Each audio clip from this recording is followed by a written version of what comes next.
这是一起震惊中外的离奇蛇毒杀人案。一名女子和初恋男友偶遇旧情复燃，老情人竟然用蛇毒将女子的丈夫杀害，凶手把作案现场伪造得天衣无缝，所有线索都表明这是一次意外。在场的侦查员也好，医护人员也好，家属也好，都认为是一次意外。案件侦破难度之大可想而知，但天网恢恢，疏而不漏，这起高智商犯罪最终还是被蛇毒神探侦破。这个世界上再毒的毒蛇也毒不过人心。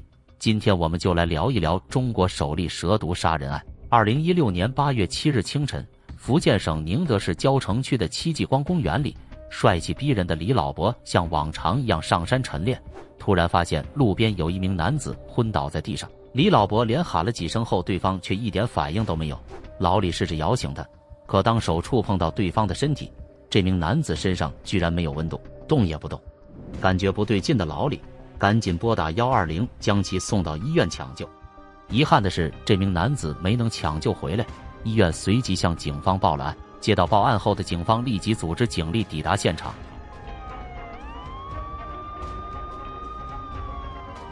法医初步检查发现，男子身上没有明显的外伤，但其左手手臂有些发肿，脸色发青发紫，身体没有任何其他的外伤，仅有的一个就是手臂上，这个整个手臂肿起来，然后呢脸发青啊、发紫啊等等。随后，法医在死者的左手臂上发现了2个血点，疑似被蛇咬的痕迹。对此，法医初步推断，死者生前遭遇了蛇类袭击，由于时间过长，最终毒发身亡。警方随后走访了公园的工作人员，从工作人员口中得知，这个公园内确实经常有蛇类出没，所以他们也做了很多路牌，提醒游客要沿着指定路线前进和小心蛇虫的提示。围观的吃瓜群众们也纷纷向警方表示，在此之前也有人被毒蛇咬伤的事情。也有围观的群众，他们就也一直在议论这可能被蛇咬掉，这个地方经常有这个蛇出没。专案组的工作人员在案发现场进行了搜查，他们发现了3个酒瓶、1封情书与2枚戒指等物证。在调取公园的监控录像中发现，男子前一天傍晚时分独自一人背着包进入公园，并无可疑人员跟踪尾随。结合男子死亡时随身携带的手机、钱包等财物都没有丢失，民警根据现有的证据分析，死者当时正为情所困，进入公园游玩喝酒时遭遇毒蛇袭击，才意外丧命。专案组的大多数成员对这种说法表示认可。种种迹象表明，这就是一起意外事件，但专案组组长杨春却觉得这个案件有很多疑点。这时，关于男子的身份核查结果出来了，死者名叫刘平，27岁，已婚，他与老婆同住，但由于工作性质的原因，需要经常在外出差，每个月有近一半时间都没在家。死者既然是已婚状态，他写的情书是给谁的呢？现场搜寻到的戒指又是怎么一回事呢？再看情书内容以及末尾的署名，都能证明刘平的这封情书不是写给妻子的，而是写给一个名字叫尤儿的女子。信的内容透露出对尤儿深深的爱恋，可是苦于无法长久的在一起，这让刘平十分的悲伤，祈求下辈子还能遇到尤儿。看来这个戒指是准备要给这个尤儿的定情之物。信中没有说2个人为什么不能在一起，也许是因为双方都有家庭了吧。看来刘平大概率是出轨了。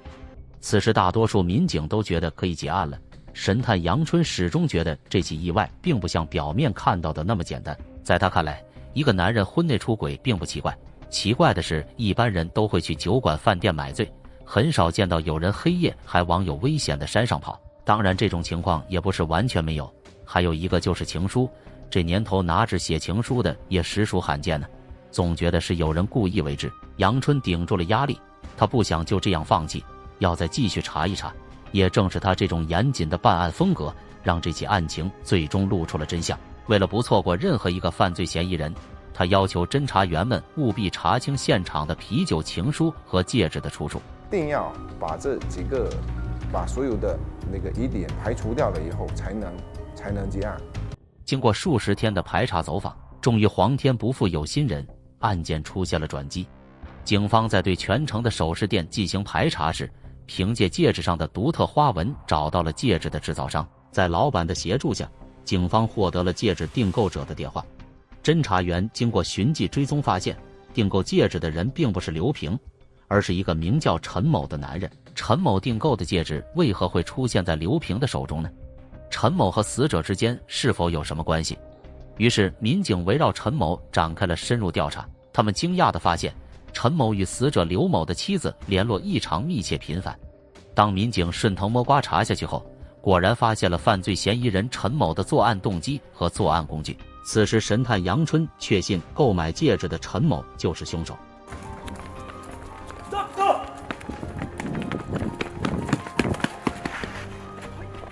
别动！你们谁呀？干什么？警察，别动！别动！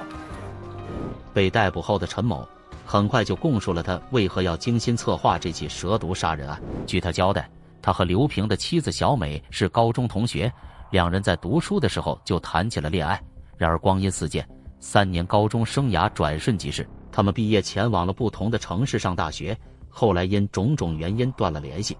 就在2个多月前，一次偶然的机会，他与小美在街上重逢了。虽然小美已经结婚生子，但两人时常回忆起高中的快乐时光。小美始终忘不了第一次充电的时候，陈某给她带来的疼痛和快乐，他们心中的爱情火焰就此复燃。期间，陈某经常利用刘平出差的机会和小美苟合，可随着时间的推移，陈某却不愿意偷偷摸摸的了。越来越看不惯刘平的他，想要独霸小美。基于这种心理，陈某萌生了谋害刘平的想法。经过一番考量，他决定制造毒蛇伤人的意外事件。陈某在网上通过非法渠道购买了蛇毒、针筒、蛇牙等作案工具。事发前几天，为了接近刘平，陈某先以老同学的名义邀请刘平夫妻吃饭，表现得非常热情。席间又与刘平喝了几杯，获得刘平好感。事发当天，陈某以野营为借口邀请刘平来到公园，吃饭期间将刘平灌醉，然后又趁机在他身上注射了蛇毒。为了伪造毒蛇咬伤的假象，陈某用事先准备好的蛇牙在刘平身上留下了咬痕。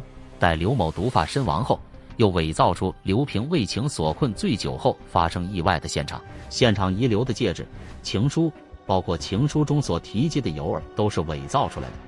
审讯他的时候，他也是侃侃而谈。他很想知道，他自认为天衣无缝的作案，警方是如何查出是他所为的。而警方只回了他一句话：天网恢恢，疏而不漏。至此，案件真相大白，最终留给陈某的将是法律的制裁。毒物虽毒，但人心的恶毒往往更加难以预测。对此你怎么看呢？欢迎大家留言讨论。以上就是本期视频全部内容，麻烦各位朋友帮忙点个赞加个关注，感谢你的支持，我们下期见。